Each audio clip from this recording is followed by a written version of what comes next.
Hello students, good morning. I am English teacher Rajkumar. Today we learn English in the English alphabet, writing in English, use of this and that, use of a, use of an, no use of a or an. Okay? Today we learn this all the topic. Okay?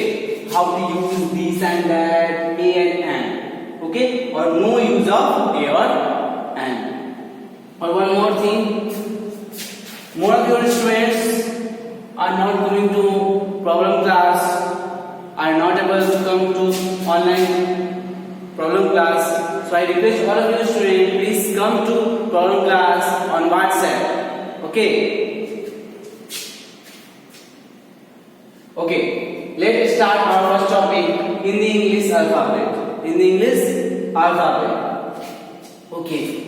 What is this Hindi English alphabet? Okay, आपने कहीं 12 खड़ी का नाम सुना है?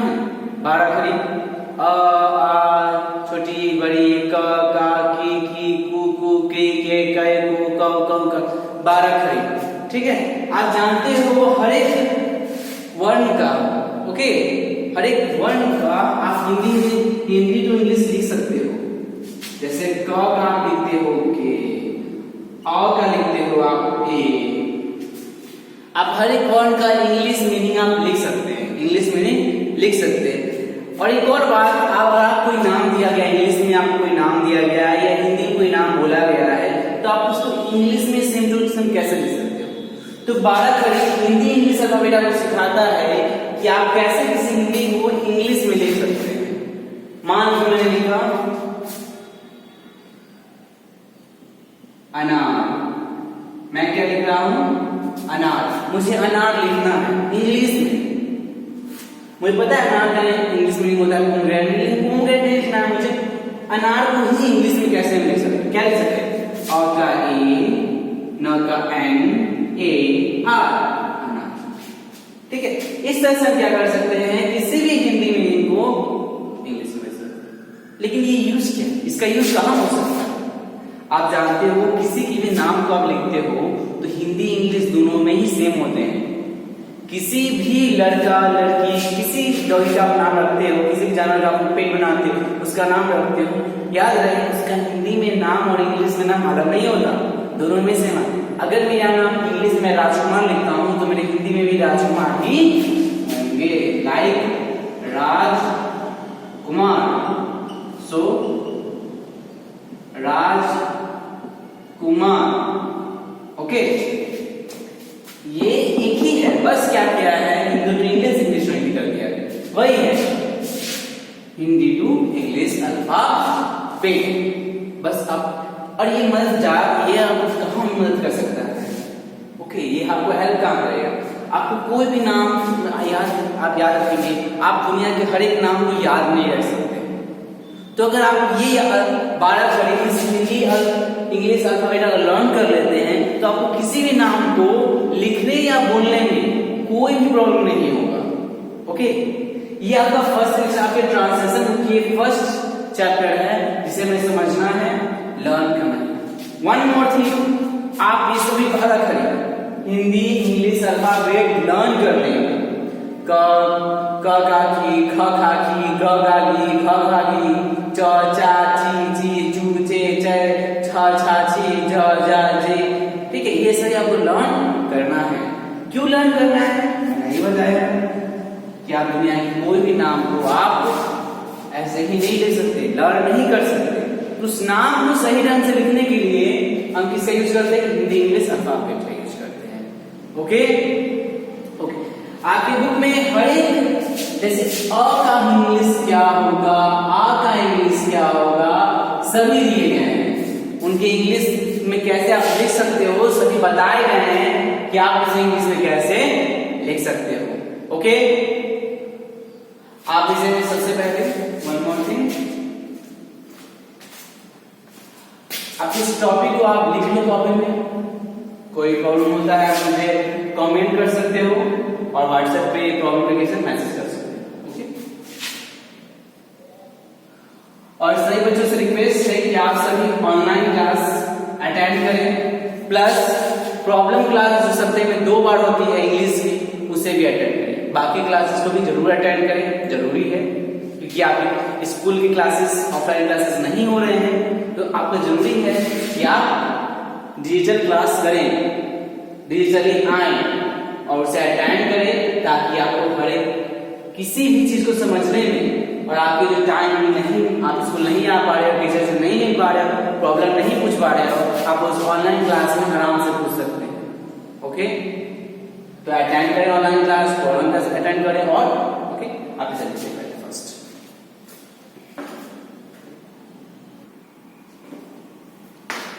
Okay फिर आप इसे लिखिए। अब नेक्स्ट टॉपिक है writing name in English. Writing name in English, first Hindi to English alphabet इस page number 4 and 5 you have to learn it. आपको इसे याद करना है। ओके, याद जरूर करना है। जब आप ये एक बार याद कर लेते हो तो कोई भी नाउन आपको नेम लिखने में कोई भी प्रॉब्लम नहीं होगी। आप जानते हो किसी कंट्री का नेम, किसी का भी नेम हमेशा सेम होता है, except our name of our country India. आप जानते हैं हमारे देश का नाम इंडिया, हिंदुस्तान, बहुत सारे नाम हैं, ठीक है, रेबा, भारत, ओके, बहुत सारे नाम हैं। तो हमारे छोटी भाई जितनी कंट्री सभी के नेम क्या है, हिंदी इंग्लिश में सेम होते हैं, ठीक है। तो आपको हमें फर्स्ट टॉपिक का यूज करके सेकेंड टॉपिक, जिसमें सेकेंड टॉपिक आप देख रहे हैं राइटिंग नेम्स इन इंग्लिश में आप किसी भी नाम किसी तरीके से भी लिख सकते हैं। मान लो आपको पता है कि अ आ ई उ ए आई ओ सभी का मतलब पता है, किसी इंग्लिश में आप कैसे लिख सकते हो। आपको पता है कि कखाड़ा कैसे लिख सकते हो, का की खा खा की का की, सभी का इंग्लिश आपको लर्न हो चुका, आप कैसे लिख सकते हो। तो आप सोचोगे राम, आपको राम का स्पेलिंग नहीं पता, लेकिन आप राम कैसे लिख सकते हो। राम का आपने पूछा होगा आर की मात्रा का मतलब होता है ए, म का मतलब होता है एम, राम। तो आप इस तरह से समझकर आप किसी भी नाउन को, नेम को लिख सकते हैं। ओके, नेक्स्ट आप यहां देखेंगे किसी सिटी का नाम, स्टेट का नाम, कंट्री का नाम, सभी आपको इसी से आप लिख सकते हैं। जैसे आप स्टेट एंड कैपिटल लर्न करते हो, बहुत सारे बच्चे होते हैं आप बोल तो लेते हो लेकिन आप उसे लर्न नहीं कर पाते, स्पेलिंग लर्न नहीं कर पाते, तो आप कखाड़ा की मदद से उसे आप लर्न कर सकते हैं। एग्जाम में उसी तरह आपको पता है कि हाँ मैंने कंट्रीब्यूशन लिखा था, मैंने ये लर्न किया था, आपको लर्न तो है, लेकिन आप स्पेलिंग में मिस्टेक कर सकते हो, मिस्टेक कर जाते हो। तो उस मिस्टेक से बचने के लिए आप यूज करते हो English, Hindi English alphabet. Okay, it will make your translation, make your English, EVS, science, all the subject much better than before. Okay, ये आपके सभी सब्जेक्ट को पहले से अच्छा बना देगा। आप जानते हो कि आप अधिकतर चीज लर्न तो कर पाते हो, लेकिन उसे स्पेलिंग नहीं लर्न कर पाते, तो इसकी मदद से आप स्पेलिंग भी लर्न कर पाओगे। ओके, एंड प्रॉब्लम जिसमें नाम लिखा right in English, Ram Ram, आज आज, पढ़ना पढ़ना, चुगला। इसी तरह आप किसी भी नेम को हिंदी इंग्लिश अल्फाबेट की मदद से आप लिख सकते हैं। ओके, नेक्स्ट आपका है use of this and that. Use of this and that, अब ये आप use of this and that ऐसे सीखेंगे। आप जान लो दिस का मतलब हो क्या होगा और दैट का मतलब होगा। What is the meaning of this and what is the meaning of that. This means your, that means वो। ओके, हम दिस और दैट के साथ यूज करते हैं इज प्लस ए और एन और नथिंग और कुछ नहीं, प्लस जो भी आपका like this is a man, this is a car, this is Sita, this is Radha, that is Mohan. Okay, इस टाइप के सेंटेंस आप बना सकते हो। ओके, और आपको ये ओके दिस मींस यह, दैट मींस वह। आपसे कहां यूज करोगे, दिस यह राधा है, यह सीता है, ये मधु है, ये राम है। आपकी सभी एक्सरसाइज आपको दिए गए। राइटिंग मींस आप 6, 7 पेज नंबर में आप देख सकते हो और वहां से आप इसे बनाओ। ओके, हर दिन मिनिमम आप 2 एक्सरसाइज, 1 to 2 एक्सरसाइज आप जरूर में बनाओ इसे। और मुझे सबमिट करो। आपके सप्ताह में 2 क्लासेस हैं, 2 क्लासेस में मुझे ऑल सबमिट कॉपी चाहिए हर एक बच्चे की, ताकि मैं उसे देख सकूं कि आप एक्टिव हो या नहीं। एक्टिवनेस दिखाइए, ऑनलाइन आइए और be safe. Okay, this and that. Where you use this and that with yah and wah. Okay, याद रहे आप जब भी हिंदी से यह राम है, वह सीता है, आप यहां दिस और that is, this is Ram, that is Sita, this is Ram, that is Sita. Okay, आप जान लो किसी भी नाम के साथ आप ए और एन यूज नहीं करते। आगे हम पढ़ेंगे आप कहां यूज कर सकते हो और कहां यूज नहीं कर सकते। ओके, कोई प्रॉब्लम हो आप मुझे पूछेंगे, इसे आप लिख लो।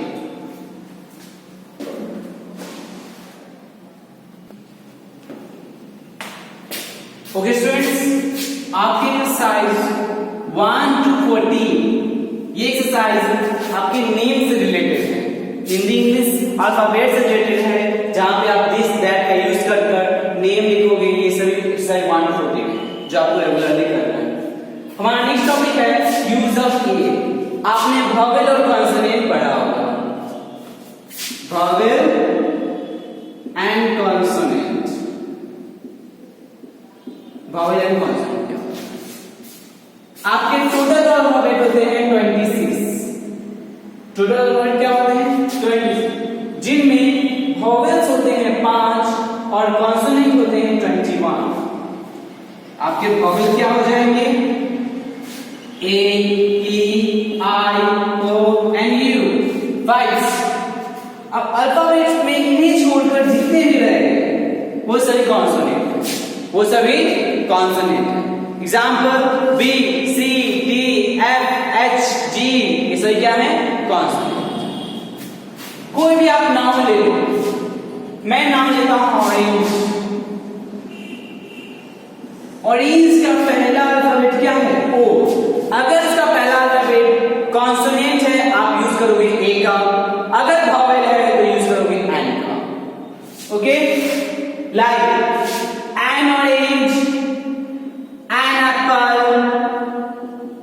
but we use a bat because there is B in this word or there is A and O in this words. Okay, यहाँ पे O और A है इसलिए मैंने N यूज किया, A and N, और यहाँ पे B है इसलिए मैंने यूज किया A। Any problem? किसी भी वर्ड्स, किसी भी अल्फाबेट्स, आप ध्यान दो कि आपके अल्फाबेट्स, आपको नॉलेज होना चाहिए कि आपके अल्फाबेट्स की कितनी नॉलेज है। अल्फाबेट्स क्या है, वॉवेल क्या है, कॉन्सोनेंट क्या है।